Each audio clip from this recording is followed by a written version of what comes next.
Let's do one thing. While we are still looking at some bit of stability in the markets, waiting for the rates to settle, another stock which was in focus was Reliance Communications, was weak yesterday.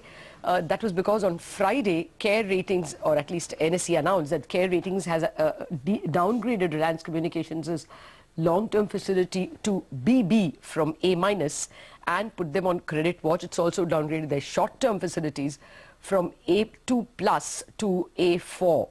Revati Kasture, the senior director at CARE Ratings, joins us now. Revati, why the downgrade? Good morning, Lata.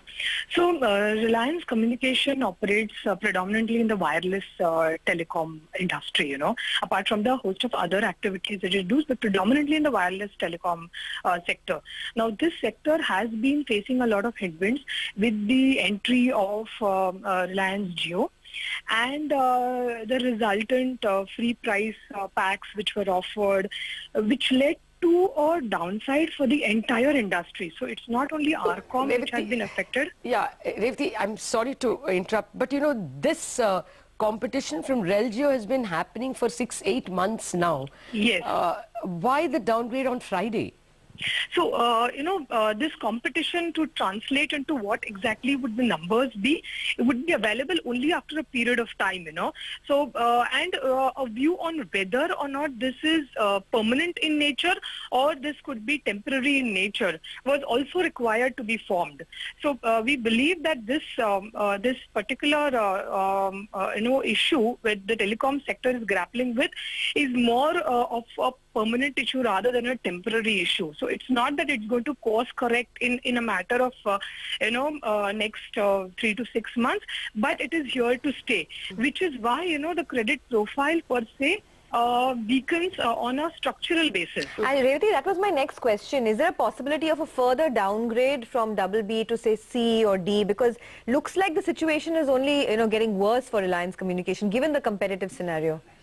So the reason why there is a credit watch with developing implications is that there are two events which are going to happen on Reliance Communication. One is the merger with Aircel, which will take off a significant portion from the RCom's books. Second is the sale of tower business to Brookfield. So if both these events happen in the course of next 6 months or so, then we would have a more sustainable debt on RCom's resultant books. Because RCom resultant per se would have the data center business, would have the global communication services business, would have the optical fiber network and the enterprise services business, apart from owning real estate, which also they plan to monetize. So that's why we put it on credit watch. So it kind of your patience, so your patience runs out in 6 months? If Brookfield's money doesn't come and if the Aircel... Yeah, we'll certainly review it again. Yeah. Okay, Revati, thanks a lot for joining us. So that's CARE Ratings with their view on Reliance Communications loans that have been downgraded. The stock is under pressure, but at the